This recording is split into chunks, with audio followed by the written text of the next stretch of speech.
Çox kaydı da qoşdum. Başlayaq.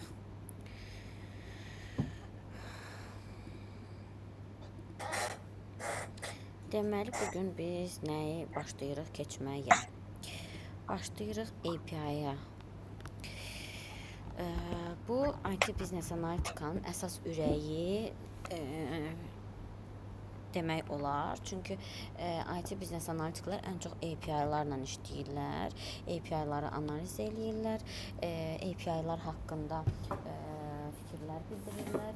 Hər bir analitik bu API-yi o qədər mükəmməl bilməlidir ki, məsələn, bir gün bilməyənlər var, demirəm. Həqiqətən API-yi analiz edə bilməyən IT Business Analitiklər var, amma mən istəmirəm siz onlardan olasınız. Mən istəyirəm hər şeyi biləsiniz siz. Gəlin keçək, baxaq agendamıza. Biz burada keçəcəyik API-lara giriş, REST API əsasları, authentication və authorization, təsdiqləmə və icazələr, markdown ilə API sənədləşmə, şərtlər və business logic conditions, API test alətləri, OpenAPI Swagger, API design prinsipləri. 8 dənə bölməni keçəcəyik və biz bununla da API-yi yekunlaşdıracağıq. Bu, hardasa bir ay, 8-10 dərs arası çəkəcək API-lar. Gəlin baxaq, Technical Writer nədir? Technical Writer texniki yazıcı. Tez-tez bu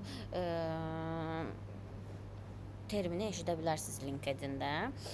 Technical Writer mürəkkəb texniki məlumatları, API-lar, sistemlər, proseslər, sadə, başa düşülən və strukturlaşdırılmış sənədlərə çevirən mütəxəssisdir. Onun əsas rolu developer, biznes və istifadəçilər arasında körpü olmaqdır.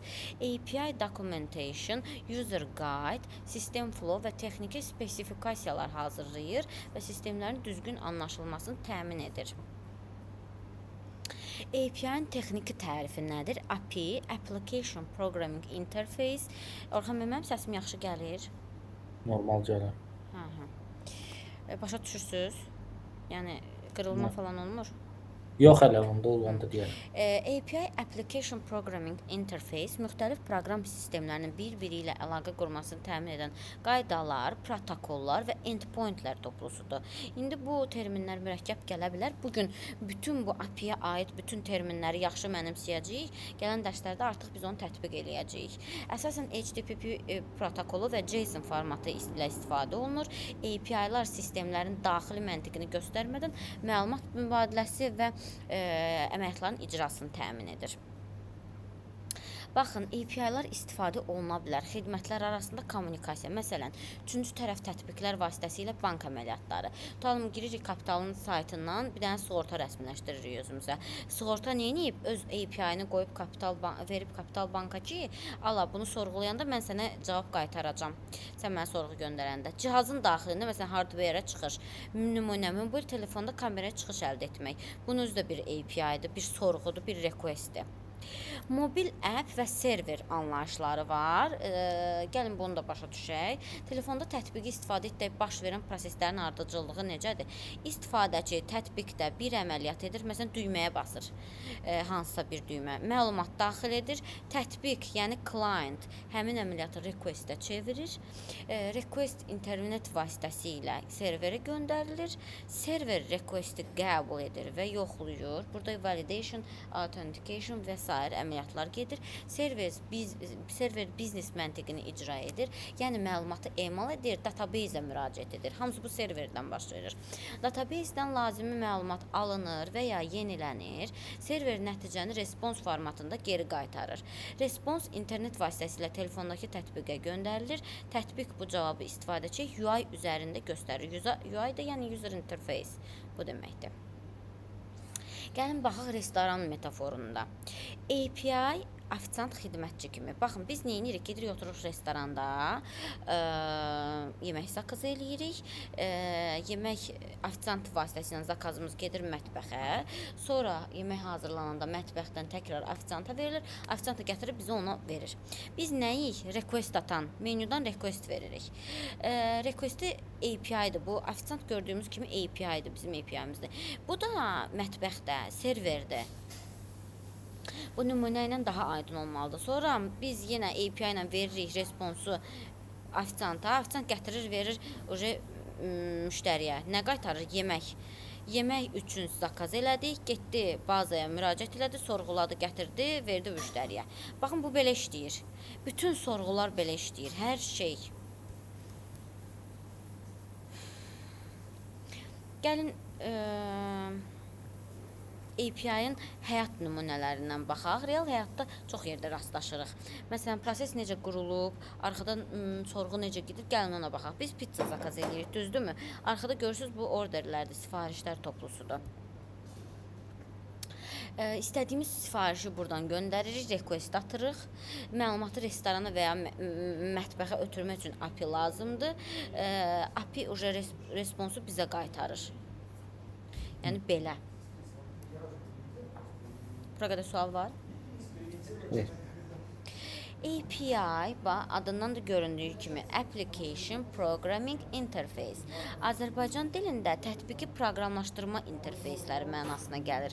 Application Programming Interface API proqramçıların proqram təminatı hazırlamaq və ya fərqli sistemlər arasında qarşılıqlı əlaqəni asanlaşdırmaq üçün istifadə etdikləri protokollar, rutinlər, funksiyalar və ya əmrlər toplusudur. API müxtəlif və fərqli proqram tətbiqlərini birləşdirmək üçün güclü və çox yönlü vasitədir. API-lar bir-biri ilə əlaqəsi olmayan çoxlu proqram məhsullarına digər proqramlarla və verilənlərlə inteqrasiya etmək və birlikdə işləməsinə imkan verir. API-lar həm masaüstü, həm də mobil istifadə üçün əlçatandır və adətən qrafik istifadəçi interfeysi GUI yazılır. Komponentlərin proqramlaşdırması üçün faydalıdır. Eləcə də bir proqrama başqa proqramdan xidmətlər tələb etmək və yerləşdirmək imkanı verir. Məsələn, bayaq dediyim kimi, ABB-nin içində o günləri görmüşük, təzə investisiya eləyiblər. MTK-ların ödənişini ödəyirik, düzdürmü? Məsələn, bu da bir API vasitəsilə sorğulanılır. Hər dəfə WhatsApp kimi proqramdan istifadə elədikdə, məsəl üçün, ani mesaj göndərəndə, telefonumuzu hava vəziyyətini yoxlayanda API istifadə edirik. Bu istifadə müddəti ərzində bizim API-miz gedir, sorğuluyur məlumatı bazadan, gətirir bizə göstərir. Biz artıq tətbiqin özünə ehtiyac duymadan icazə verilən xüsusiyyətləri, funksiyaları, məzmunu əldə edə və yaxud göndərə bilərik.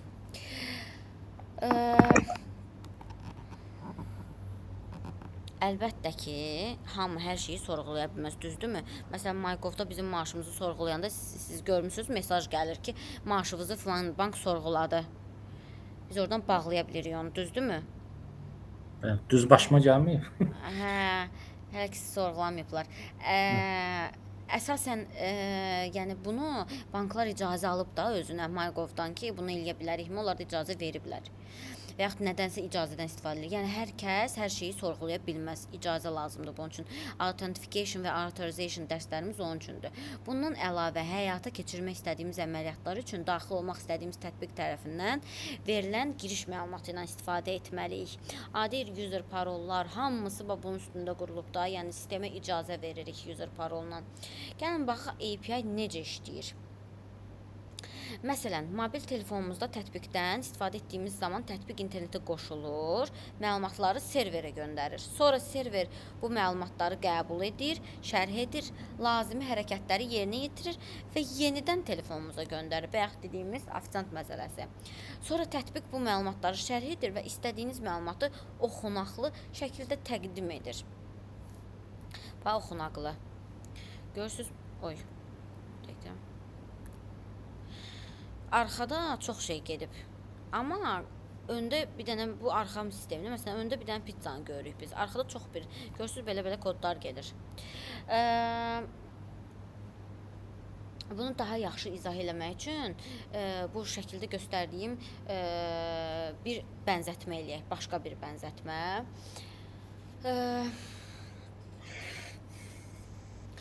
Məsəl üçün, buna deyə bilərik nə? adi telefon haqqında, telefonda hava haqqında məlumat biz daxil oluruq. Bizim yerimiz, məkanımız, saatımız hamısı gedir request olaraq. Respons olaraq havanın dərəcəsi bizə qaytarır. Telefonumuzda çəkdiyimiz şəkilləri düzəltmək üçün API-dən istifadə edirik. O da sorğudur. Yəni API bütün dünyamızda API var da, belə deyim. Hər şey API-lərin üstündə qurulub. Gəlin baxaq API-nin use case-lərini. Use case yəni istifadə halları. Network infrastructure API-ləri var. Bu internetlə olan API-lərdir, internet üzərindən. Operating system, virtualization, cloud computing APIs var. Bu məsələn Windows-dur, iOS-dur, əməliyyat sistemləri daxilindədir. Birinciyə misal göstərə bilərik ki, hansı ki internetin üzərində qurulan API-lar. Üçüncü web API-lar, məsələn Twitter'ın API-ları, internet üzərindən olan web API-ların hamısının sorğulanması internet üzərindən olur bir mənalı şəkildə. Sonra database and data lake APIs. Bu məsələn JDBC API deyilən bir şey var, Java Application Database. Bunu tez-tez eşidəcəksiniz öz komandavızda. Proqramlaşdırma dilidir, değil mi? Bəli, Java proqramlaşdırma dilidir. JDBC Java-nın qoşulduğu database sistemidir. SQL əmrlərini icra edirlər burada. Industrial APIs daha çox sənaye tipli məsələləri həll edir. Remote APIs-da da məsələn PayPal, Google Map, bunlar remote API-lar sayılır. Bura cloud API-larda misal göstərmək olar. Amazon web servisləri, hardware API, telefondakı proqram təminatı bayaq dediyimiz kimi, hansı ki giririk, şəkil düzəldirik. Gəlin baxaq tiplərinə API-ların. Public API-lar var, private API-lar var, partner API-lar var və composite API-lar var.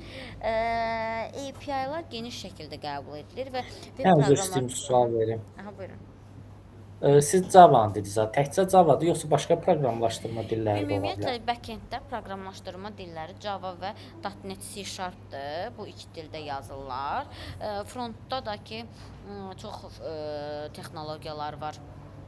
React var, sonra şey var, neydi o, Notation-ın adı. Java'nın bir dili də var, o React-dan daha belə biraz bir tık asandır. Onu frontlar yazır. Python falan olmur? Python şey dilidir də, bu database ilə olan dil, yazılan kodlardır. Yəni Python-la 100 şirkətdən 1-2-3-ü Python axtara bilər. Python yəni elə tələb olunan sahə deyil. Bu dəqiqə backend Hoca ölüb onu çıxardırlar deyirsən. Çünki niyə? Python ancaq bazada yazır, düzdür. İndi nə edirlər? Applicationların üstündə yazırlar sistemi. O kodlar daha dayanıqlıdır, daha optimallaşmağa meyllidir. Məsələn, C Sharp-da yazılan bəzi kodlar oxunaqlı deyil. Orada istənilən innovativ yanaşmanı tətbiq eləmək olmur. Əsasən niyə sistemləri optimallaşdırırlar? Çünki yazılan kod oxunaqlı deyil, yazılan kod optimallaşdırmaya meylli deyil, yazılan kodu dəyişmək olmur. Kod dəyişən kimi hər şey sistem çökə bilər. Ona görə insanlara lazımdır ki, dəyişikliyə meylli kodlar. Yəni hansı koddakı innovativ dəyişikliklər etmək asan olur. Bütün şirkətlər istəyir ki, o kodlarla işləsin, o texnologiya ilə, o arxitektura ilə işləsinlər. Belə. Davam eləyək. API-lar geniş şəkildə qəbul edilir və web proqramlarda adətən istifadə olunan 4 əsas API növü var. Publicdir, privatedir, partnerdir, compositedir. Bu kontekstdə API növü nəzərdə tutulan istifadədə öz sahəsini göstərir. Məsələn, deyək public API. Bunu tez-tez eşidəcəksiniz. Open API-dir. Yəni public API hər kəsə açıqdır və istənilən developer və ya müəssisə tərəfindən istifadə edilə bilər. Bunun üçün icazə lazım deyil. İndi bizim işləyəcəyimiz, inşallah praktika eləyəcəyimiz API-lər public API-lər olacaq ki, biz internetdən rahat götürüb onu free şəkildə istifadə edə biləcəyik. Bir də var, şirkətin öz API, private API-lar, indi onu da deyəcəm. Open API və ya public API-ların heç bir məhdudiyyəti olmur. Onlar zamanla bir çox developer tərəfindən inkişaf etdirilə bilər. Onlar təhlükəsiz olsa da, mexanizmlərə hər kəs daxil ola, əlavə edə və ya dəyişdirə bilər. Çünki public API-də. Public API-lar adətən orta səviyyəli autentifikasiya və avtorizasiya əhatə edir. Yəni çox secure deyil. Müəssisə həmçinin public API-dən istifadə etmək üçün hər zəngə görə qiymət qoyaraq API-dən pul qazanmağa cəhd edə bilər. Yəni bunlar məsələn adi bu asan finansı sorğulayır banklar. Banklar MyGov-a ona görə pul ödəyir ki, mən maaşı sorğulayacağam. Yəni pul qazanırlar buradan da. Internal API, private API sayılır. Private API və internal API-lar yalnız daxili sistemlər üçün mövcuddur. Bu növ API-dən istifadə etmək üçün sizə xüsusi hüquqlar və ya lisenziyalar lazımdır. Bu API-lar adətən firewall, şirkət protokollarının arxasında yaxşı qorunur, çünki onlar ictimaiyyət üçün açıq olmayan vacib şirkət məlumatlarını özlərində saxlayırlar. Yəni bunu hamıya vermək olmaz. Yenə də bildirirəm, bizim MKR-imiz, bizim Asan Finansımız, bunlar private məlumatlardır. Əmək haqqıdır, HR sistemləridir. Məsələn, HR-ın sistemində olan insanların bazasıdır. Bu olmaz sorğulamaq. Yəni privatedir bu.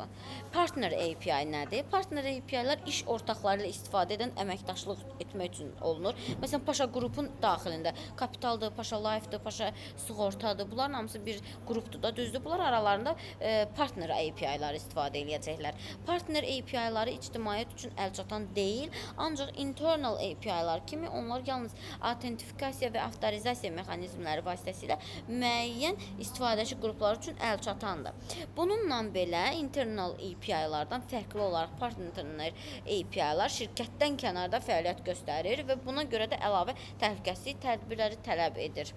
Yəni bu da private kimi secure deyil, orta dərəcədə securedadır. Composite API nədir? Adından da göründüyü kimi composite API-lar developerin istədiyi nəticəni yaratmaq üçün müxtəlif məlumat və xidmət API-larını birləşdirir. Kompozisiyası da yəni. Tək bir tapşırıq tərəfindən işə salınmaq əvəzinə composite API icraya görə ardıcıllıqla bir yerdə işləyir. Yəni birləşmiş bir API-lar ardıcıllığıdır.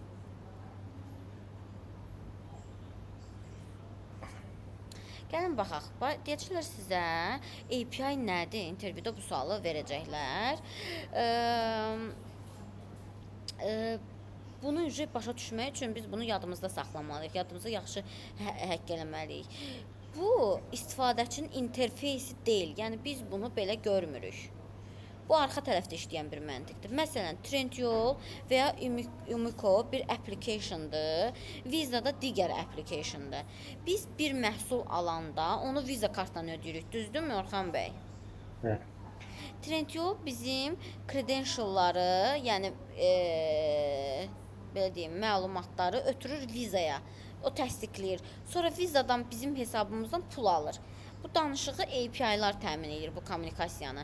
Deyir, alaba filan kəs filan şeyi səbətinə qoydu. Hə, deyir, qoydu, o da qoydu, deyir, qoydu. Sonra deyir, filan kəs filan şeylərə filan qədər pul ödəməlidir. Visa o pulu bizim kartımızdan alıb Trendyolun öz hesabına atır. Yaratdığımız appdə API əlavə eləməsək, o heç bir işi yaramayacaq. Bəzi API network istifadə ilə işləyir, bəzilərində internet lazım olmur. Belə bir fərq də var.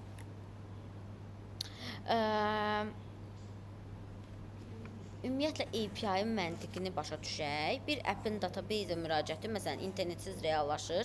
App Java software-dədir. SQL-də software programmingdə onlar öz aralarında internetsiz danışırlar. Məsəl üçün iki app arasında.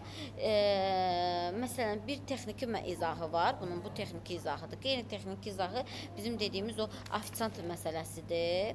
Hansı ki bir-birlərini API ilə başa düşmə məsələsinə gətirib çıxardırıq onu. Deməli belə. API, baxın, Application Programming Interface. Gəl burada baxaq görək. Kompüterdə Google-u axtarmaq. Burada interface nədir? Kompüter. Proqram nədir? Axtarış. Application-da Google-da. Sonra Amazonda sifariş yaratmaq, yəni browser üzərindən onu alanda. Burada interfeysimiz Amazondur, proqramımız, yəni prosesimiz sifariş yaratmaqdır, applicationımız isə Amazondur. Gəlin baxaq web servis nədir ümumiyyətlə. Web servis şeydir.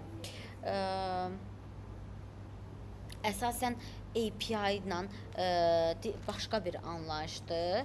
Mən izah eləyəcəm onu. Web servislər daha çox internet üzərindən olur da. Yəni hansı ki API-lar internet üzərindən olur, ona web servis deyirlər. Yəni bütün web servislər API-dir, amma bütün API-lar web servis deyil. Niyə deyil? İndi onu izah eləyim. Çünki bəzi Web servis olmayan bir dənə API deyə bilərsiniz. web servis olmayan, yəni buna demək olar ki, internet üzərindən işləməyən. Yəni telefon məsələn internetə bağlı olmayanda da biz girib şəklimizi edit eləyə bilirik də. Məsəl üçün onu kəsə bilirik, düzəldə bilirik, biçə bilirik. Bu Hə. web servis olmayan API-dir. Hə, tamam. Web servis olan API-lar internetlə işləyir. Məsələn, Amazon, Visa hamısı web servisdir. İnternetlə işləyən bütün API-lar web servisdir. Sonra biz SOAP və REST-i istifadə edirik web servisləri üzərindən və XML və JSON istifadə edirik həmçinin. Yəni 4 cür data formatında istifadə edə bilərik. İndi bunları hamısı bir-bir keçəcəyik. XML nədir, JSON nədir, SOAP nədir, REST nədir? SOAP-la REST protokollardır, XML-la JSON formatlardır.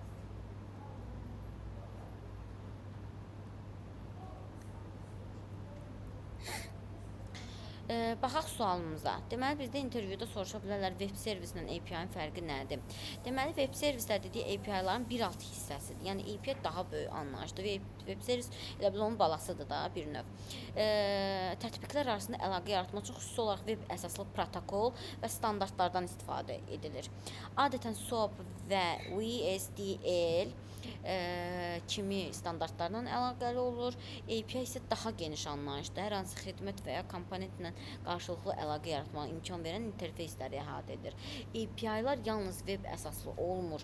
Müxtəlif protokol və formatlardan istifadə edə bilər və fərqli üsullara təsvir oluna bilər. Qısaca desək, bütün web servislər API-dir, amma bütün API-lar web servis deyil. Bu sual düşsə belə bir izah verə bilərsiniz. Gəlin baxaq API endpoint nədir? Endpoint bir URL-dir. Yəni adresdir. Məsələn, Google Chrome-un arama hissəsinə yazdığımız ünvan URL-dir. API-larda base URL olur. Ən çox. Məsələn, Bakı-Sumqayıt yolu, düzdürmü? Adı belədir də. Ancaq Bakıdan Sumqayıta gələndə bir neçə rayon, qəsəbə keçirik, düzdürmü? API-dan bəzən Sumqayıt haqqında məlumat ala bilərik. Məsələn, bəzən hansısa küçə, mikrorayon haqqında məlumat ala bilərik. Bu base URL-dən sonra məlumatları bizə endpoint çatdırır. Məsələn, nə deyə bilərik buna? Hansısa bir database-dir. API-lardan bütün bankın müştəriləri haqqında məlumat ala bilərik. Bu base URL-dir. Amma bizə əgər tutalım desək ümidsiz kredit şeydə balansdan silinən kreditdə o var ya, müştərilərin kreditini bank bağlayır, o müştərilərə kredit verilmir. Məsələn, həmin kreditdə olan müştərilər lazımdırsa, ona uyğun endpoint çağırmalıyıq biz. Məsələn, get/users istifadəçiləri gətirək. Bu base URL-dir. Get/user/id spesifik ID yazılarsa, bu həmin istifadəçini gətirmək Filtrləmək demək olar. Bəli, demək olar, bəli. Balacalaşdıra. Bu ümumidir. Bu onu biraz da qısaldıb da, yəni o axtarışı biraz daha dəqiqləşdirib. Bu da biraz da kömək edib, bu da lap kömək edib ən axırıncısı. Deməli, birinci protokol olur. HTTP protokoldur. OpenTutorials.org hostdur, domaindir. Sonra 2.3000 portdur. Bu pəsti slashdən sonra, sualdan sonra query stringdir. Biz yazırıq SQL-də, query yazırıq da, filtrə ilə verib gətiririk datanı. İnternetdə də belə yazırlar datanı. Query'si budur bunun, yazılış qaydası. Endpoint budur, query 1 budur, bu da query 2-dir. Əzbər bilmək lazım deyil, amma anlayışı olsa yaxşı olar. Data varsa datanı verəcək, bunu göndərəndə, data olmayanda da mesaj göndərəcək ki, data yoxdur. Endpoint SQL-dəki select-dir. Belə çıxır. Bir növ demək olar. Baxın, API endpointləri bilmək niyə vacibdir? Çünki dokumentasiyanın əsas giriş nöqtəsidir. Endpointlər request göndərmək üçün istifadə etdiyimiz əsas hissədir. Əgər API endpointləri documentationda yazmasaq, həmin API praktiki olaraq lazımsız hesab olunur. API requesti və ya API call göndərmək üçün API URL path yaradılmalıdır. Bu isə adətən seçilmiş API-nin base URL ünvanının sonuna endpoint əlavə eləməklə göndəririk. Deməli, dedik ki, yaratdığımız application nə işə yaradığını öyrənmək lazımdır da. Bunu nə ilə eləyirik? API endpoint ilə. Hansı ki datanı istəyirik. Data you want, istədiyimiz data burada olur endpointdə. API spesifikasiyasını anlamaq üçün və valid request göstərmək üçün. Yəni lazımi endpointdən keçərli request almaq lazımdır. Məsələn, pizza düzəldən yerdən gəlib dərman ala bilmərik də, düzdür? Ona görə də həmişə bu endpointi yoxlamaq lazımdır. Test eləyəndə də buna baxırlar əsasən. Dedik, burada pass və query parametrləri var. Bu passdir, bu da query parametrdir. İntervyuda soruşa bilərlər ki, pass və query parametrləri arasındakı fərq nədir? Pass parametri URL yolunda konkret resursu müəyyən etmək üçün istifadə olunur və resurs iyerarxiyasını təyin etmək üçün vacibdir. Onlar URL yolunun bir hissəsidir və adətən məcburidir. Query parametrlər isə sorğuya əlavə məlumat və ya filtr vermək üçün istifadə olunur. URL-də yol hissəsindən sonra yerləşir və adətən optionaldır. Yəni olmasa da olar kimi. Onlar sorğunu dəyişdirir, dəqiqləşdirir, amma resursun özünü müəyyən eləmir. Resursun özünü pass parametr müəyyən eləyir. Praktikada pass parametrləri konkret bir resursu müəyyən etmək üçün istifadə olunur. Query parametrlər isə həmin resursa aid məlumatı filtr etmək və ya sıralamaq üçün istifadə olunur əsasən. Gəlin baxaq, biz çox görmüşük HTTP və HTTPS. Gəlin bunun fərqinə baxaq ki, HTTP nədir, HTTPS nədir? HTTP müştəri kompüterlərlə web serverlər arasındakı əlaqəni göndərilməsi və HTTP cavablarının alınması deməkdir. Bu secure deyil. Çünki secure olan HTTPS-dir. HTTPS daha secure'dur. Serverlər daha çox qorunaqlıdır orada. Məsələn,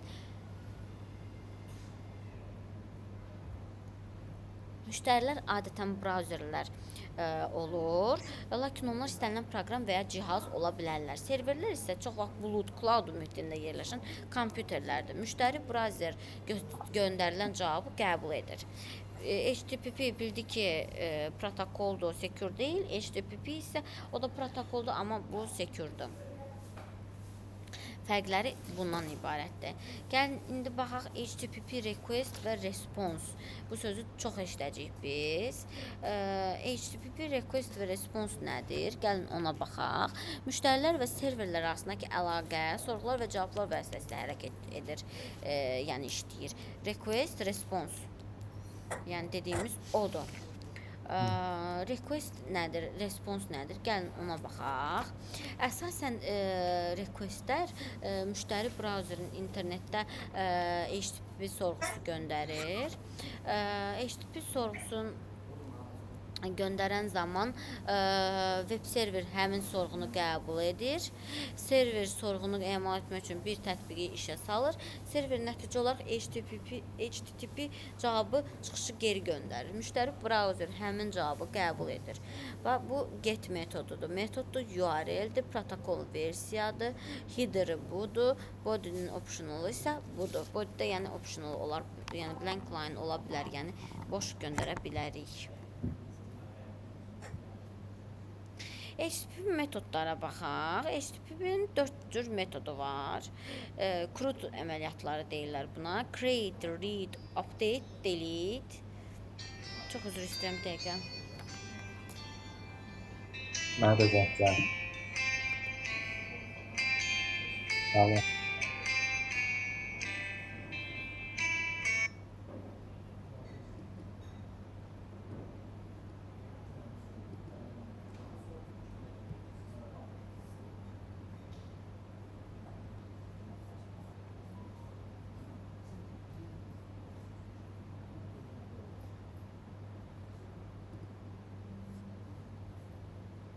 Hə, Orxan bəy danışdınız, qurtardınız. Bəli, bəli. Açın kameranı.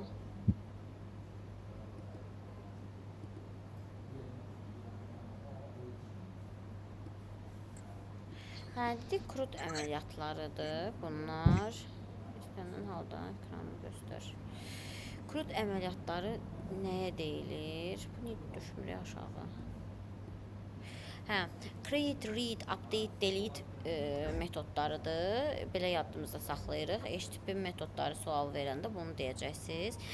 Create post əməliyyatıdır. Read get əməliyyatıdır. Update put patch post put və ya patchdir. İndi izah edəcəm hamısının fərqini. Delete isə silmək metodudur. Yəni delete.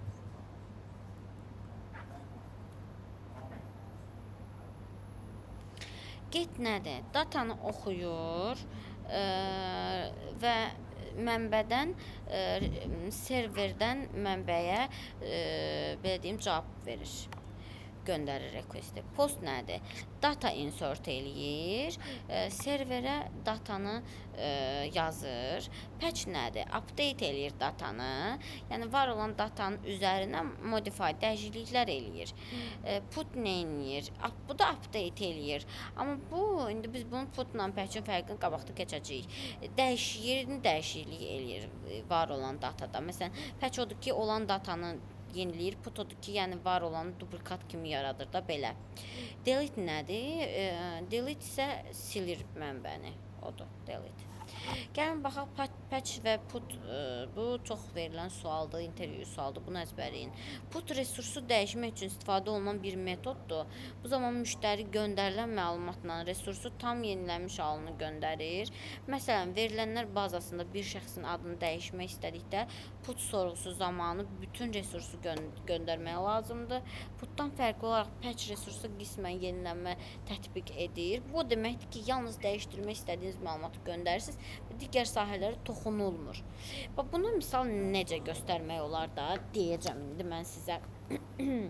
Deyək ki, məsəl üçün də bu bizim bir bazamız var. Bazamıza bir metod əlavə eləmək istəyirik. Hansı ki, onun belə deyim də dəyişdirilməsini istəyirik.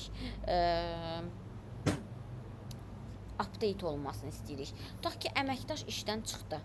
Yəni yoxdur da əməkdaş, burada işləmir. Və ya əməkdaş şöbəsini dəyişir. Burada yalnız əməkdaşa aid bir parametr dəyişikliyi olur. Burada put yox, patch istifadə olunacaq. Qismən update eləyirik də, iş yeri dəyişib, adamın özü dəyişməyib ki, adını dəyişməyib ki. Qismən update eləyiriksə patch, tamamilə update eləyirsə put istifadə eləyirik. Məsələn, əməkdaşın adı, soyadı, yaşadığı yer, hər şey dəyişibsə put. Bir dənə iş yeri dəyişibsə patch. Fərqi budur. Aydındır Orxan bəy? Aydındır. Hə. Gəlin indi putla postun fərqinə baxaq. Bu ikisi də intervyu sualıdır, əzbərləmək lazımdır. Post yeni bir datanı yaratmaq üçün istifadə edilir. CRUD operationıdır, yəni D-dir, bayaq dediyimiz creation'dır, create'dir. Put yeni bir data yaratmaqda istifadə olunur, həm də hər hansı bir datanın yerini dəyişmək üçün istifadə olunur. Məsələn, bir dənə müəllimə çıxdı işdən, yoxdur da məktəbdə. Onu əvəz eləyəni yerinə qoymaq üçün put istifadə edirik və ya çıxan müəllimənin kimsə silib put yazıb öz funksiyasını yerinə yetirib yenisini yarada bilər. Postin isə idempotent deyil. Yəni, əgər tutan filan müəllimə dibdə yaratdıq, sonra yadımızdan çıxdı, yenidən yaratdıq. Burada nə olur? Tutan ayda müəllimi 2 dəfə yaranır da, düzdür? Post 2 dəfə yaradır, yəni yoxlamır. Put isə idempotentdir. Bu nə deməkdir? Bir datanı 2 dəfə yaratmır, gedir yoxlayır. Postun URL-i bir resursu hədəfləyir. Məsələn, bir məktəbdəki tələbələrin saxlanıldığı bir resurs var. Postlayitdə yeni tələbə o resursun içinə düşür. URL bəlli olan bir resursu hədəfləyir. Put isə spesifik bir tələbənin dəyişdirdiyi üçün URL-in resursunu deyil, spesifik bir datanı hədəfləyir. Yəni, postda duplikat yaradıla bilər, amma putda bu mümkün deyil, çünki gedir yoxlayır. Posta put kimi opsi dəyişir, o dediyiniz kimi. Yox, bax, put deməli bax sırayla deyək də. Post gedir, neyniyir? Ki mənə Orxan yaradır. Asan, put gedir, Orxanı update eləyir. Ümumiyyətlə. Patch gedib neyniyir? Qismən update eləyir. Put tamamilə update eləyir. Deməli, Deməli, sırayla belə getsək deyim də, belədir. üzr istəyirəm, belə başa düşdüm. Orxan Səmədov qeyd olundu. Əgər putla girsəm, mən Orxan Səmədovun başqa danlılarını dəyişməliyəm. Eyni ID-də, belə deyək. Sağ olun. Hər şeyində dəyişirik. Postda isə təzədən bir də Orxan Səmədov başqa iş yeri yaranacaq. Sağ olun. Hə, başa düşdüm. Patchdə də ki, təkcə iş yerini dəyişirik. Xırda məlumatları dəyişmək üçün patch əmrini Putun göndəririk. içində patch dəyişirik. Putun içində yox. Put, patch, post üçü də ayrı-ayrı şeylərdir. Bax, məsələn, Orxan Səmədov Putla postu başa işləyir düşdünüz. İndi oteldə. mən İndi patch. bu dəqiqə, hə? Putla postu başa Putla düşdünüz. patch Patchi deyil. deyin, hə. Orxan Səmədov işləyir oteldə. Aha. Post kontrol kimi. Orxan Səmədovun vəzifəsi dəyişdi, oldu, nə bilim, lead account, misal üçün. Sağ olun. Hə. İnşallah. Burada patchdir, düzdür? Yoxsa Patch, putdur? bəli, patch. Put olması üçün Orxan Səmədovun adı da Oteli dəyişməlidir. dəyişməlidir. Hə, hər şey dəyişməlidir də. Yeni elə ki, sıfırdan Orxan Səmədovu databazaya yazırıq. Çox şey dəyişmək üçün put istifadə olunur. Patch xırda dəyişikliklər üçündür. Bir dənə Mən də onu demək şöbədir. istədim də, putun içindəki düzdür. dəyişiklik patch olur onda. Putun içindəki dəyişiklik, putun içindəki dəyişiklik nə deməkdir? Putun içində dəyişiklik olmur. Ha, Datanın put- içində dəyişiklik olur, bazanın içində. Hə də, o mənada deyirəm. Yəni putu mən belə götürürəm, Orxan Səmədov oteldə işləyir. Bu putdur. Aysın, bu putdur. Aha. Amma vəzifə dəyişikliyin ucu girəm patch eləyirəm də. Bu ona görə deyirəm putun içində patch. Putun içində Amma patch postun deməyin də içində ona. eləyə bilmərik də onu. Çünki İçində təzədən olmur. gəl. Heç nə içində olmur. Hər şey databazanın içində olur. Bu putdur, patchdir, postdur, əmrlərdir. Üçü də ayrı-ayrı şeylərdir. Hə, bildim. Ayrı-ayrıdır. Tamam. Post, put, hamısı databazanın içində ötürülən dəyişikliklər, amma ayrı əmrlərdir. Deməli, gəlin HTTP kodlarına baxaq. Xəta kodları alırıq biz bəzən hansısa bir əmri yerinə yetirmək istədikdə.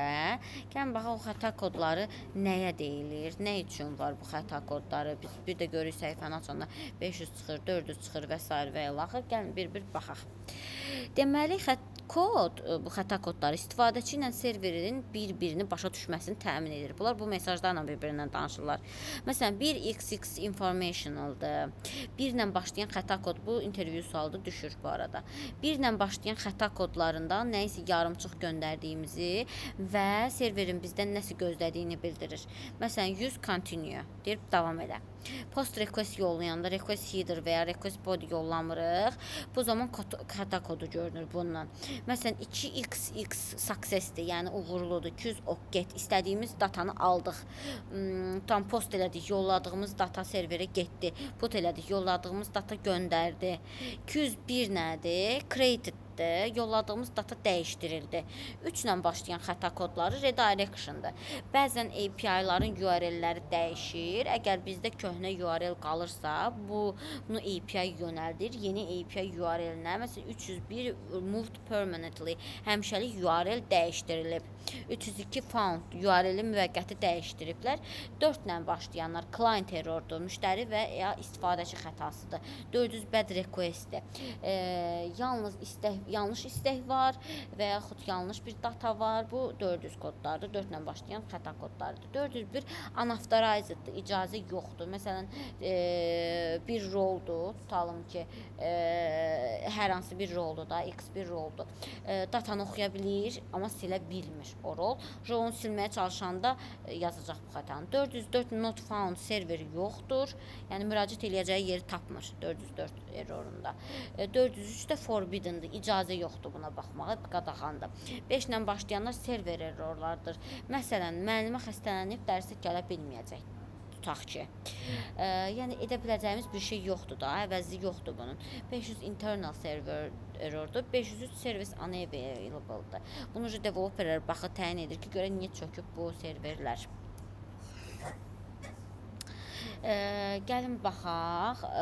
XML extensible markup language-dir. XML nədir, nəyə deyilir, nə üçün var XML? İndi biz buna baxacağıq ki, ümumiyyətlə XML-dən harda istifadə olunur. XML-i biz harda istifadə edirik və bu nədir? XML bizim danışıq dilimizdir. O kodların danışıq dilidir. Yəni onlar bir-birinin arasında istifadə edir XML-i. XML-in declaration-ı var, yəni yazılış qaydası və çağırış qaydası var ki, XML necə işləyir, biz oradan bilirik bunu.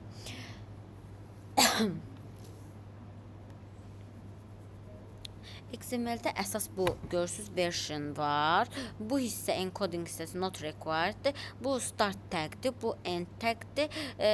Proper nesting bunlardır. Yəni ikisinin arasında root element isə bu ikisidir. Gövdəsi budur kodun.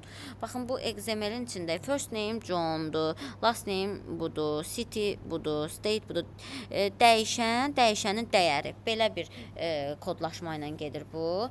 Biz bunu kodlaşdırıb yazmayacağıq. Lazım deyil bizim bunu. Burası kodu zadı oxuyan da bəzən lazım ola bilər. Ona görə də öyrədirəm bunu ki, biləsiniz ki, nə üçün bu lazımdır.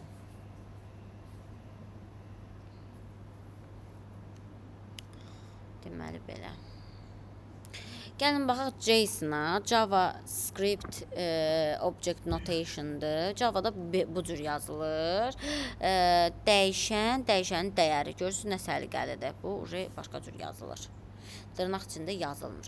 Yəni XML ilə JSON-ın müqayisə eləyək. Readability, yəni oxunaqlığı, JSON-ı asandır oxumaq, XML-i çətindir oxumaq. Dəyişdirmə sürəti, parsing nəyisə parse eləmək XML-dən daha sürətlidir JSON-da. Interoperability, yəni datanın tipini həmişə dəstəkləyir. Primitiv datanda, amma XML mürəkkəb data tipini dəstəkləyir. Sayısı da ki, JSON daha kiçikdir, XML isə daha böyük markuplardan ibarətdir. Gəlin baxaq serialization və deserialization. Bunu əzbər bilməməlisiniz, amma anlayışınız olmalıdır ki, serialization nədir və deserialization deyə bilmədim nədir. Ümumiyyətlə bu API-ların keçəndə biz bu anlayışları hamısını bir-bir başa düşməliyik ki, nəyə deyilir. API-də ən böyük problemlərdən data tipləridir. Yəni bir application Java ilə yazılmış ola bilər, başqası Python ilə yazılmış ola bilər. Bu dataların eyni tipə çevrilməsi lazımdır ki, bir-birləri ilə danışa bilsinlər. Serialization bunun üçün lazımdır. API-lar həmçinin tərcüməçi rolunu oynayırlar. Serialization'da Java obyekti byte'lara çevrilir. Bu byte'lar file, DB, başqa bir memoriyada saxlana bilir. Deserialization'da serialization'ın tərs əməliyyatıdır. Byte Java obyektinə çevrilir. Serialization obyekti convert edir byte'lara, JSON və ya XML formatlarına. Bu ona görə lazımdır ki, datanın bir yerdən başqa yerə daşımaq üçün. Yəni bir-birləri ilə danışması üçündür. Nə oldu? Və işte. API protokollarına gəlin baxaq. Bu dərs biraz sıxıcı olar, amma gələn dərslərdən bizdə maraqlı olacaq. Niyə? Çünki API-larını işləyəcəyik. Bu dərs biraz belə daha çox dərsdir, anlayışları əzbərləmə dərsidir də, bu adlarını falan, terminləri. API-ların protokolları nədir? SOAP var, REST var, gRPC var, JSON RPC var, GraphQL var, Apache Thrift var. Bunlar API-ların protokollarıdır. SOAP-dır. Ən çox SOAP-dan REST istifadə olunur. Gəlin baxaq, SOAP nədir? SOAP Simple Object Access protokoldur. Yəni nodes arasında strukturlaşmış məlumatların mübadiləsi üçün istifadə olunan şəbəkə protokoludur. O mesajların ötürülməsi üçün XML formatından istifadə edir. SOAP, HTTP və SMTP kimi tətbiq səviyyəli protokolların üzərində işləyir və mesajların göndərilməsi və ötürülməsi üçün onlardan istifadə edir. SOAP proseslərin müxtəlif platformalar, proqramlaşdırma dilləri və əməliyyat sistemləri arasında əlaqə qurmasına imkan verir. Çünki HTTP kimi protokollar artıq bütün platformalarda mövcuddur. Gəl baxaq, REST API nədir? REST API Representational State Transfer, REST web xidmətlərinin yaradılması üçün istifadə olunan bir sıra məhdudiyyətlər, constraints müəyyən edən arxitektura üslubudur. REST API isə web xidmətləri sadə və çevik şəkildə əlavə mürəkkəb emal proseslərinə ehtiyac olmadan daxil olma üsuludur. Görürsünüz, clientla server JSON-dan danışır. Bu REST API-ında başlayır. Gəlin REST və və SOAP-ı müqayisə eləyək. Görək bunlar arasındakı fərq nədən ibarətdir? Məsəl üçün iki növ protokoldur da. SOAP daha çox bu görürsüz zərflə göndərməyə oxşur. Bu birisi isə postkarta oxşadıblar. Yəni belə bir müqayisə qoymuşuq ki, nəyə görə lazımdır. Məsələn, marketdə iki növ API daha çox istifadə olunur. Yəni bazarda da, yəni ümumi bu proqramlaşdırmada. SOAP Simple Object Access protokoldur. REST Representational State Transferdir. SOAP protokoldur. Nə deməkdir protokol? Çox qatı qanun qaydaları var SOAP-ın. Yəni istifadə istəkdə istək ondan istəyəndə hər şey maddə-maddə öz yerini tapmalıdır. REST-dən əvvəl istifadə edilib, daha sonra REST gəlib bazara. REST protokol deyil, daha fleksibeldir, yəni daha rahatdır. Ona görə daha çox üstünlük verir. SOAP yalnız XML-dən istifadə edib. XML də nə idi? O bizim bayaq baxdığımız o böyükdür, kiçikdir işarələr, təqlərin içində olan kodlardır. REST isə JSON, URL, HTTP və sair datalar istifadə edilir. SOAP stateful-dur, yəni bir öncəki request-də olan dataları istifadə edir. Yəni stabildir də bu. REST isə stateless-dir. Bu nə deməkdir? Yəni heç bir datanı save eləmir. Hər yeni request-də yeni kimi yanaşır. Məsələn, bir restorana çox tez-tez gedirsən, ofisiant sizin daima nə oturacağınız yeri bilir. Bu SOAP-dır. Daima yediyiniz yeməyi tanıyır. Məsələn, daima balıq yeyirsiniz. Tutaq ki, bol limonla yeyirsiniz. Kola deyil, mineral su içirsiniz. Restorana daxil olub salam verəndə özünə servis gəlir. Bu SOAP-dır. Tanıyır da səni. Amma JSON elə deyil.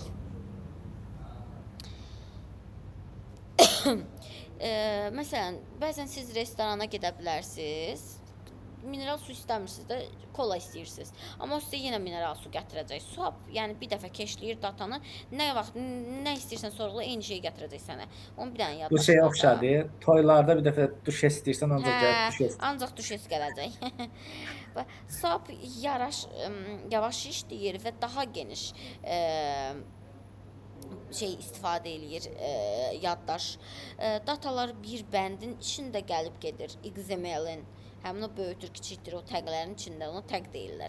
REST isə daha sürətlidir və daha az bəndə ehtiyac duyur, daha tez cavab verir, daha dinamikdir. SOAP security ayarlar daha inkişaf eləmişdir. Niyə deyəcəksən indi bu qədər pisdirsə, niyə SOAP-dan istifadə edirlər? Çünki daha securedur. Onu qırmaq olmur kodlarını. Security ayarları daha çox inkişaf etmiş, üst səviyyə təhlükəsizlik təmin edir SOAP. Amma REST elə deyil. Gəlin baxaq SOAP-la REST-in fərqi nədir? Bu veriləcək bir sualdır. İntervyularda çox tez-tez verilir. SOAP yüksək təhlükəsizlik, etibarlıq sistemi var. Bu protokoldur və tranzaksional ardıcıllıq çox vacib olan yerlərdə istifadə olunur. REST isə protokol deyil, bir arxitektura üsulubudur. Daha çox çeviklik və istifadənin asanlığın daha yaxşı performansı təmin edir daha sonra. REST SOAP-ın təqdim etdiyi yüksək səviyyəli təhlükəsizlik, etibarlıq tələb etməyən web xidmətlər üçün uyğundur.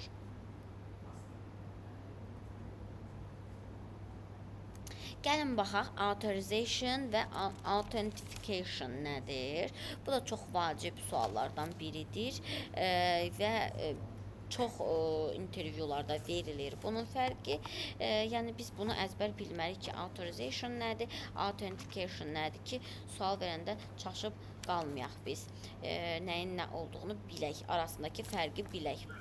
Authentication deməkdir ki, məsələn, evim var, bu evə kimlər girə bilər, API-nin kimlər istifadə edə bilər, bunu authentication təqdim edir. Buna username, password, OTP bizimlə əlaqədar olaraq data soruşula bilər, token. Yəni API istifadə edə bilərəmmi ya yox? Buna qərar verir authentication. Authorization API-nin içərisinə girdikdən sonra nələr edə biləcəyimizi təyin edir. Məsələn, sizin uşağınız, məsəl üçün kimisi uşağı da evə girmə haqqı var. Amma evdə televizoru qırmaq haqqı yoxdur. Çöldəki bütün heyvanları evə doldurma haqqı yoxdur. Evdəki bütün əşyaları çölə atmaq haqqı yoxdur. Bunların hansı metodlardan götürüb put, post, delete məsəl üçün də.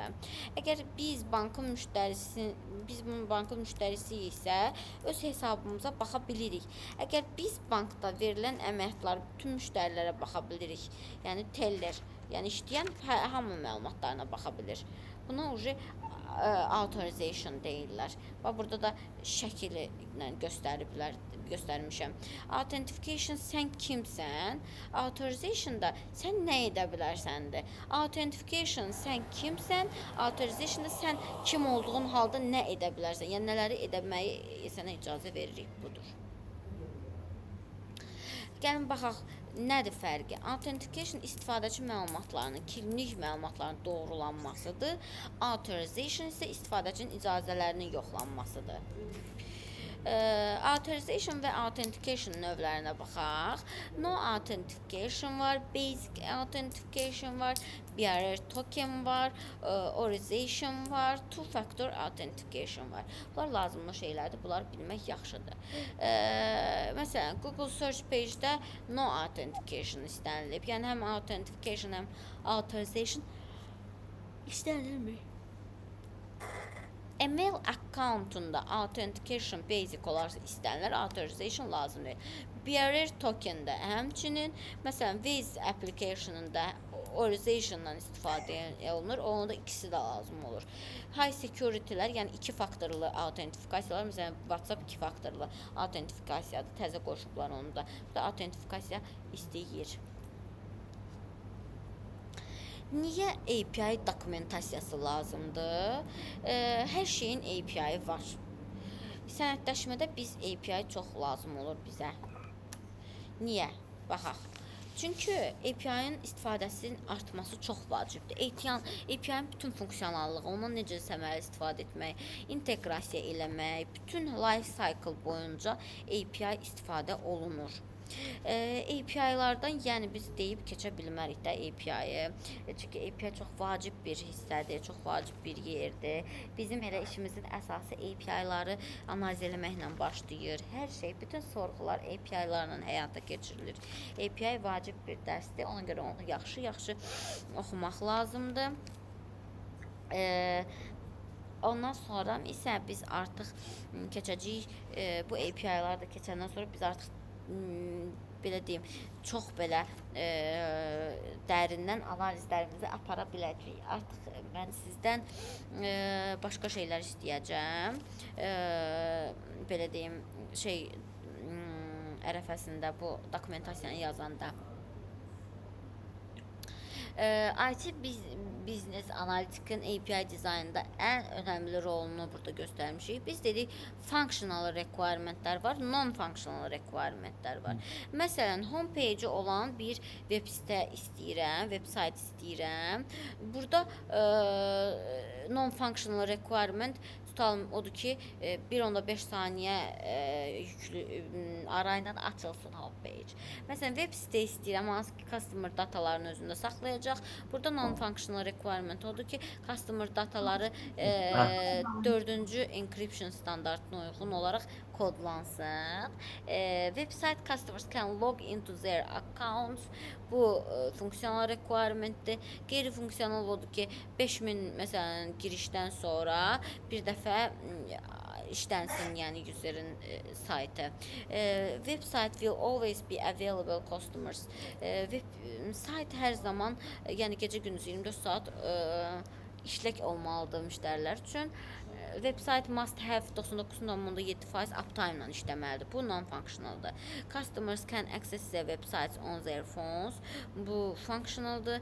Qeyri-funksional odur ki, yəni burada deyir ki, müştərilərin aksesi olmalıdır da web siteni açmaq üçün.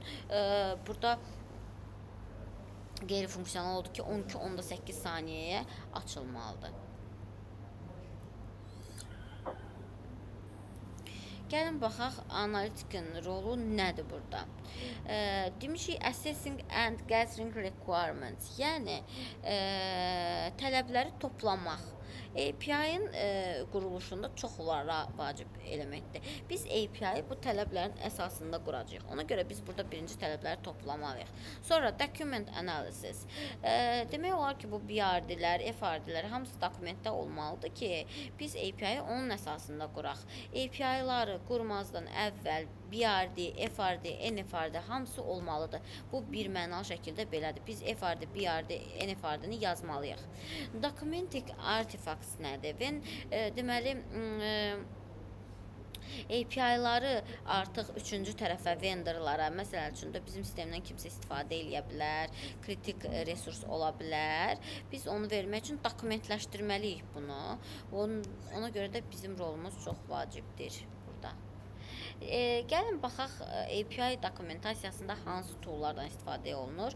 Orxan bəy, kompüterə Postman yükləyərsiniz. Adı burada çıxacaq, indi onu görəcəksiniz. Swagger onsuz da açılır webdən. Postman yükləyərsiniz, amma istəsəniz web versiyada da istifadə edə bilərsiniz, amma yükləsəniz yaxşı olar. Məndə yəqin ki, yüklənməyəcək.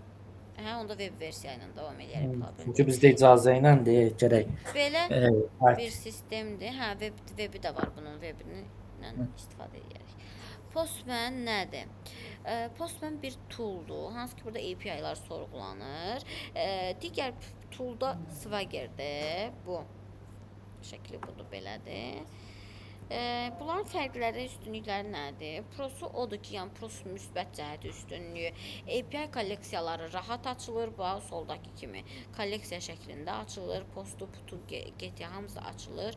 Yaxşı strukturlaşdırılıb, bir neçə dildə mövcuddur. Konsu, yəni mənfi cəhəti ictimai şəkildə yerləşdirilmiş sənədlərdir. API-ların işləmək üçün bir də girib yükləməlisiniz. Məhdud fərdiləşdirmə, customization imkanları, yəni bunlar bunun mənfiləridir. Gəlin Swaggerə baxaq. Swaggerin heç bir mənfisi yoxdur, ancaq üstünlükləri var. Open API spesifikasiyasıdır, yaxşı strukturlaşdırılmış API-lardır, interaktivdir, təmiz və səliqəli görünüşə malikdir. API çağırışlarını icra etməyə imkan verir. Bu da belə bu cürdür. Buradan giririk, authorization eləyirik, sonra call eləyirik API. Bunların hamısını işləyəcəyik biz. Gəlin baxaq, biz templatelərimizi necə yazmalıyıq. Biz bunun detallarına gedəcəyik əlbəttə ki, bu belə üstə qalmayacaq. Mən sadəcə bugün API-ları giriş eləyirik, məlumat verirəm onun haqqında. Məsələn, dedik ki, Stripe API-dir. Görürük, update, burada price var. API description yazıb. Görürsünüz, bu API istifadə olunur qiyməti dəyişmək üçün və s. məqsədini yazıb. Parametrlərini yazıb ki, burada hansı parametrlər, yəni fieldlər, dəyişənlər nələrdir? Field budur. Dəyişənlər. Bu da fieldin aldığı dəyərdir. Dəyişən, dəyər. Bu ardıcıllıqla gedir. Dəyişən hansı dəyəri alırsa, o bir-birindən qarşılıqlı yazılır. Bu da response body'dir.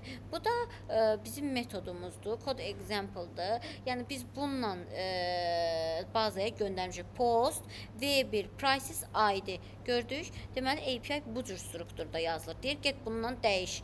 Görürsünüz, burada göndərib, ID-sini göndərib metodun içində və qiymətini göndərib. Response gəldi, filan price, filan şey false gəldi, true gəldi, dəyişib onu gəlib response-da göstərib. Deməli, API dokumentasiyada URL-lər, URL-lərin dəstəklədiyi metodlar, parametrlər, request, body nümunəsi və response nümunəsi bu olmalıdır. Və buradakı kimi request, response, body nümunəsini biz yazmalıyıq. API testing nədir? Gəlin ona baxaq. Response body bəlli bir quruluşda olmalıdır ki, buna schema validation deyilir. Schema validation API-nin yolladığı cavablar uyğundur ya yox, bunu yoxlur. Məsələn, şəhər adı response body-də olmalıdır. Bu dəyişənin data tipi string olmalıdır. Bunu yoxlayacağıq biz. Schemada bəzi datalar required olmalıdır. Bunu yoxluyuruq. Əgər tarix Amerika formatında yazılmalısa, bunu da yoxluyuruq. Ay, gün, il məsəl üçün. JSON formatına, yəni key value structure-ın yoxlanılması lazım olur. Mandatory fieldlərin olub-olmamağı yoxlamaq lazımdır. Məsələn, type string formatı email və bu bizim qarşılıqlı belə yazmamız bu tipin uyğunluğudur. Yəni API testing onun üçün lazım olur ən əsası. Ondan sonra deməli nə haqqında qaldı bizdə danışmalı olduğumuz? validating API danışdıq, API endpointləri, web servisləri danışdıq. API testingin funksionallığını gəlin danışdıq. Nə üçün lazımdır? Biz QA-yə verəcək ki, al get bu API test elə bizim yazdığımız dokumentasiya əsasında. Testing funksionallığı düzgün işləyib işləməməsidir. Datanın formatı, strukturu, ondan sonra status kodları, funksiyalarıdır, reliability-dir, güvənirliyinin yoxlanılmasıdır. Görək hər adam girə bilirmi? Onu da yoxlamalıdır. Performansıdır, istədiyimiz müddətdə gözlədiyimiz datanı bizə verirmi? Security olması, təhlükəsizlikdir. DB-yə doğru username pass ilə daxil ola bilir. Yanlış username pass olanda xəta mesajı verirmi? Negativ ssenariləri test eləmək lazımdır. Yəni səhv data göndərmək lazımdır. Data formatının düzgün gəlib gəlməməsini validasiya eləmək lazımdır. Cavabların düzgün qaytarılmasını yoxlamaq lazımdır. Validation var API testingində, bir də verification var. Hansı ki biz onu bayaqları, daha doğrusu öncəki dərslərimizdə biz onu keçmişdik, yadınızdadırsa. Dəqiqə, çox üzr istəyirəm.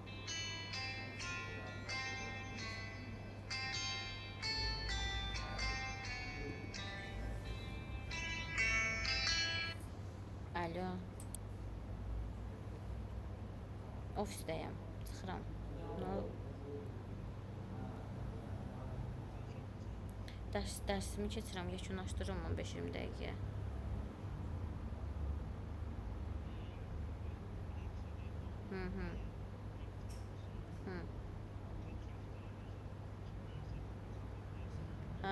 Niyə tapıram? Narahat olma ondan. Xəbər eləyərsən. Xəbər elə, gözləyəcəm. Oldu. Sağ ol.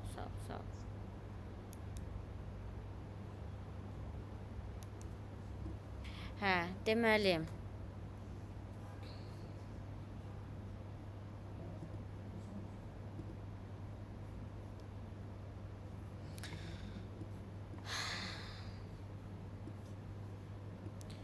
Ayda, bu niyə belə deyir?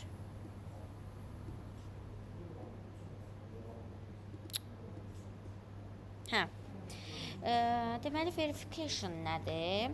Bir applicationın düzgün şəkildə istehsal edilib edilməməsidir. Yadınızdadırsa biz keçmişdik. Are we building the product right? Biz məhsulu düzgün şəkildəmi, doğru şəkildəmi qururuq? Sualına cavab veririk. Verifikasiya doğrulama deməkdir. Yəni, doğrulama apararkən kodların doğru yazılıb yazılmamasına, məntiqlərin dokumentasiyada yazılanın eyni olub olmamasını fokuslanırıq. Məsələn, proses necə gedir? Baxaq, bir API verifikasiya edirik, düzdür? Müştəri cavab alacağı endpointdə hansı metodlar olmalıdır? Varmı bu? Planlamada API-nin hansı data formatı ilə cavab qaytarırıq? Yazılıbmı? Yoxlayırıq ki, düzgündürmü? JSON ilə dokumentasiya məsələn yazılıb, yoxsa XML-lə cavab qaytarır. Bu artıq xətadır, səhvdir. Bunu QA-lər eləyir. Biz yoxlamırıq testinqə, amma biz də nəzarət eləməliyik, bilməliyik kim nə iş görür. Yəni bunu biz eləməyəcəyik onsuz da bizim işimiz deyil. Sadəcə məlumat xarakterli deyirəm, xəbəriniz olsun. Header-da var olması lazımdır şeylər, dokumentasiyada yazılanlarla eynidirmi? Status kodları eynidirmi? Biznes məntiqi düzgün implement edilibmi? Məsələn, bir application yaradırıq, düzdürmü? Müştəri ilə məsafədən axtarış eləyə bilir. Məsəl üçün, Turboaz deyək, tutaq ki, düzdür, 50 kilometr ərazisində axtarış eləyə bilir. Tutalım country city dəyərini məhdudlaşdırırsa, bu biznes xətasıdır. Amma 50 kilometr qoyub ora şəhəri də qoysa, deməli bu var da, yəni. Amma 50 kilometr qoyanda şəhər içsə, deməli bu biznes xətası olacaq. Artıq buna bug task açacaq QA. Validation nədir API testingində? Are we building the right product? Yəni biz məhsulu düzgünmü qururuq? Validasiya doğrulama deməkdir. Verifikasiyadan fərqli olaraq validasiya yalnız API-nin texniki baxımdan işləhliyini yoxlamır. Həm də qaytarılan məlumatların iş qaydalarına və funksional tələblərə uyğun olmasını təmin edir. End user'ın hər bir ssenarisinə uyğun API dizayn edilibmi? Bu yoxlanır. Məsələn, get, post, put və s. metodları yoxladıq. Hamısı var, işləyir, amma biz istənilən formatda data göndərməyəndə heç bir reaksiya vermir. Bu da müştərini əsəbləşdirə bilir. Nə etməliyik? Bu zaman API bir bir mesaj qaytarmalıdır ki, müştəri yanlış data daxil edib. Yəni neqativ ssenarilər üçün də yoxlanılmalıdır. Müştərinin məmnuniyyəti buna bağlıdır. End user nəyə ehtiyac duyur və nəyə gözləyirsə, API onu təmin etməlidir. API yoxlayarkən həqiqi ssenarilərə baxmaq, test eləmək lazımdır. Biz bütün Bir dəqiqə üzr istəyirəm. Hə. Telefona zəng gəlir.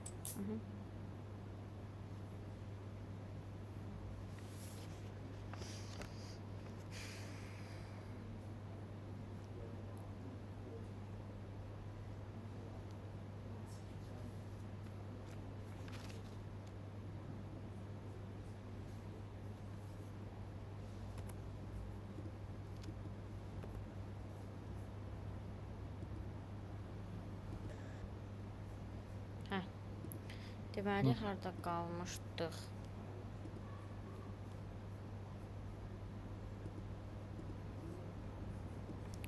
API-nin testingində. Üzr istəyirəm, bir dənə söz soruşum. Bayaqdan izah eləyəndə bunu açmışdınız təkcə, yoxsa ekranda olmuşdu? Onu soruşmaq istəyirdim, sonra zəng Bunu gəldi. açmışdım təkcə. Hə. Danışdıqlarım.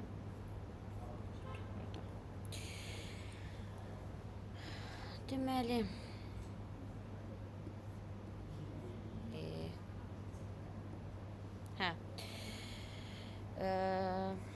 harada qalmışdıq? Deməli, validation eləyirik, validasiya eləyirik. Məsələn, end userin hər bir ssenarisinə uyğun API dizayn edilmir, bu yoxlayırıq. Get, post, put metodları yoxladıq, hamısı varmış deyir. Amma biz istənilən formatda data göndərməyəndə heç bir reaksiya vermir. Bu da müştərini əsəbləşdirə bilər. Nə etməliyik? API bir mesaj qaytarmalıdır ki, müştəri yanlış data daxil edib. Negativ ssenari üçün də yoxlanılmalıdır. Bunu QA eləyir, təkrar eləyirəm. Bu testingləri QA eləyir. Biz sadəcə onun uğurlu olub-olmamağını yoxlayırıq ki, görək bu ki, düz test elədi. Yəni, onları ondan soruşmalıyıq, məlumatımız olmalıdır ki, ona sual verə bilək. End user nəyə ehtiyac duyur və nəyə gözləyirsə, API onu... Sən yığacam, dərsdəyəm səni, yaxşı?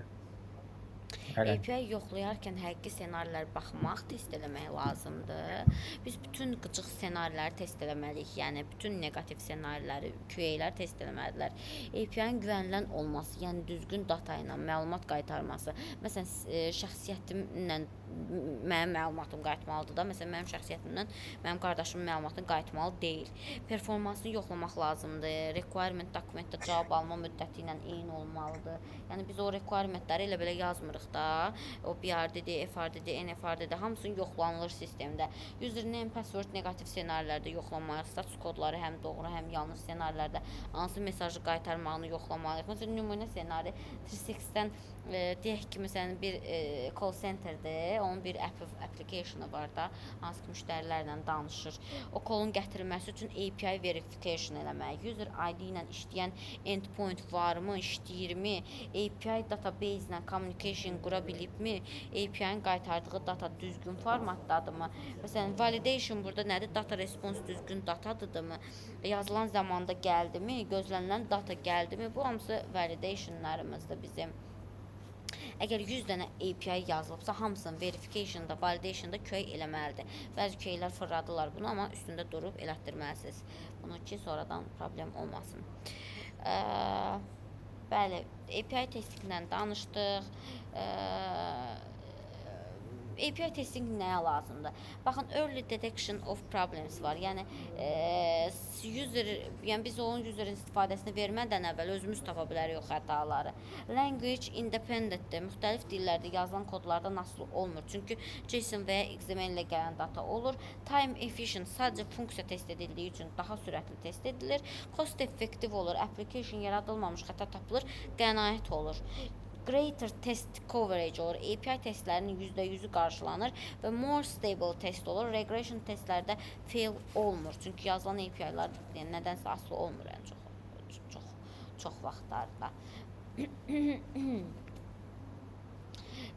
Gəlin baxaq sxema validasiyası nədir? Biraz ondan danışaq.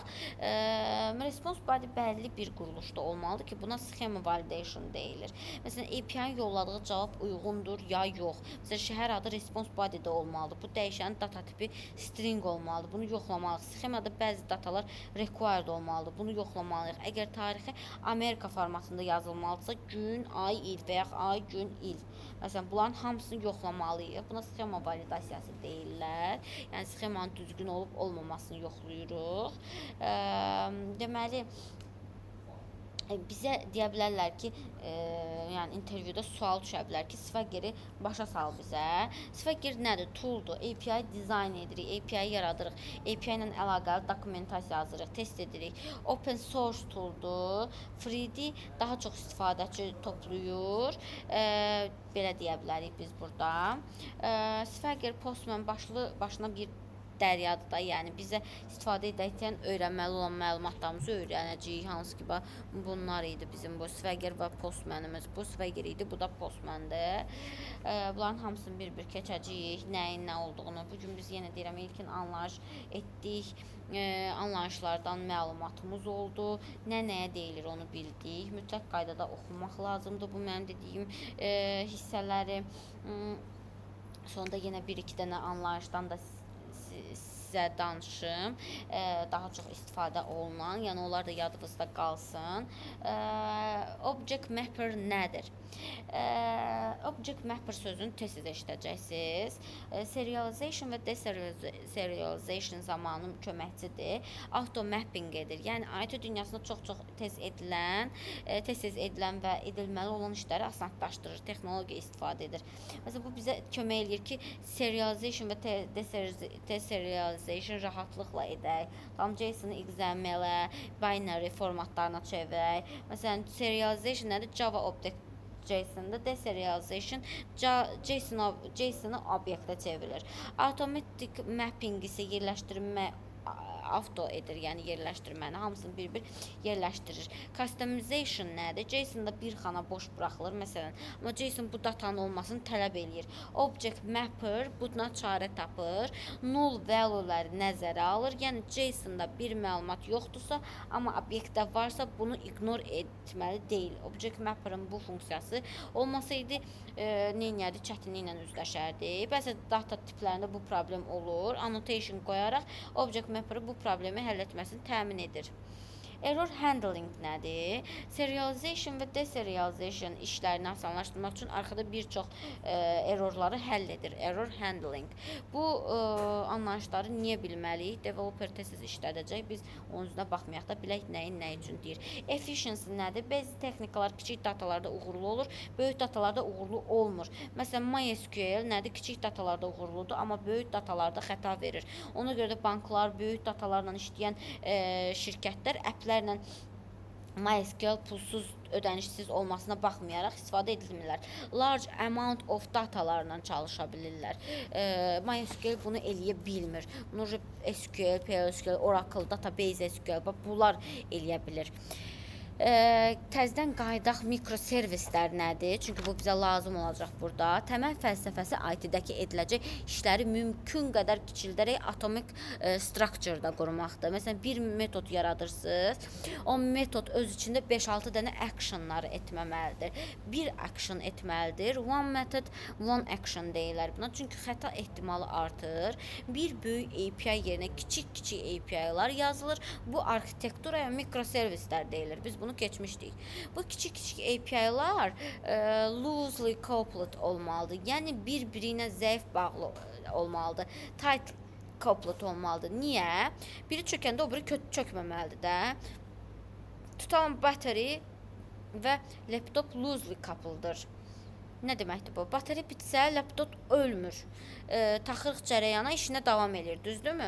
Tightly coupled prosesor və laptop. Əgər prosesor xarab oldusa, laptopu atın zibilə, bu deməkdir. Yəni, bir API çöksə, digər funksiyaları işlək olur. Bizə bu lazımdır. Modular sistem deyirlər də, yəni buna taxılıb çıxarıla bilən. Independence müstəqil deməkdir. Ondan sonra technology diversity funksiyaya uyğun texnologiya istifadə etmək olur.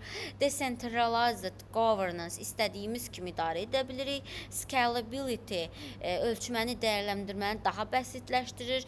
Fault isolation xəta izolyasiyasını bir-birində xəta varsa digərləri müstəqil işləyə bilir. Yəni bunları da bu dediyim 7 dənə şeyi mikroservislər bizə təmin edir. Continuous delivery deployment kiçik API-ları idarə edir, deploy etmək daha davamlı olur. Çətinlikləri isə complexity managementdir. Biz bundan danışmışıq mikroservisləri danışanda. Yəni o qədər çoxdur da, kiçik-kiçik mikro API-lar var. Bunu idarə etmək çətindir. Inter-service communication'dır. Yəni daxildə kommunikasiya, data integrity və testing biraz çətin olur orada. Ümumiyyətlə son 20 il ərzində baş verən tendensiyanı nəzərə yetirsək, görəcək ki, web və enterprise tətbiqlər desktop tətbiqlərinin böyük bir hissəsini bazardan kənarlaşdıraraq onların bir çoxunu tam olaraq əvəz ediblər. Yəni bayaqlar dedim də, Postmanı yükləyə bilmirsiniz. Onun webi var, düzdürmü? Görürsünüz, web daha çox yaygındır da, belə deyim, daha asandır. Təbii ki, buna bir çox tələb var. Məsələn, şəbəkə qurğularının, internet texnologiyalarının inkişafı, web tətbiqlərin yazılması üçün yeni kitabxanaların və çərçivələrin atması və s.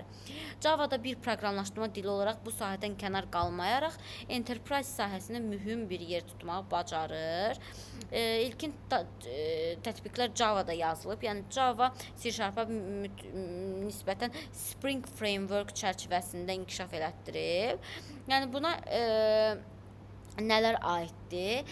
Həmin o bizim dediyimiz domain, hostname, port, service, path, query and path parameters, hansı ki bayaqki slaytda demişdik, URL-i yaradır. Buna web URL deyilir. Yəni web URL, bayaqları dedik, burada bir dəqiqə. Bunun əsasında yaranır. Bunun hamısı URL-dir. İnternetdə axtarış üçün bu olmalıdır. Yaxşı yazılmış sənədlərdə request sample olur. URL yəni HTTPS olur. Bir də biz dedik ki, Amazon web servislərindən danışdıq. Bir dənə də onu izah verim ki, Amazon web servisi nədir? Amazon web servisləri Amazon.com tərəfindən təklif olunan bulut hesablama platformasını təşkil edən 175-dən çox uzaq hesablama xidmətlərinin həmçinin web xidmətləri adlanır. Bir də GUI dedik, Graphic User Interface. Bir də CURL dedik biz. Postman'da sağda kod hissəsində CURL keçəcəyik biz. Bir də DNS-lər var. Yəni IP-ləri əzbərləmək üçün domainlərdən istifadə olunur. Buna DNS deyilir. Yəni web servisləri XML, SOAP, WSDL, UDD formatlarında olur. Bu bizim bugünlük dərsimiz bu qədər. Biz bugün keçdik ilkin anlayışları. Bunları oxuyarsınız. Gələn dərs sual verəcəm, bunlardan cavab verərsiniz. Həmçinin həftə sonu da praktika dərsinə hazırlaşın gəlin. Bazar günü bir gün vaxtınız var Orxan bəy. Yaxşı? İnşallah. Neçədədir bazar günü? Bazar günü yəqin ki, günortadan sonra olar. Tamam. Onu danışarıq qrupda. Yaxşı. Oldu, sağ olun Orxan bəy. Yəni hal-hazırda yəqin ki, qoşulacağam, gələcəm, amma yəni son anda nəsə ola bilsə daha deyə bilmərəm. Amma çalışacağam gəlim. Baxın Çünki da.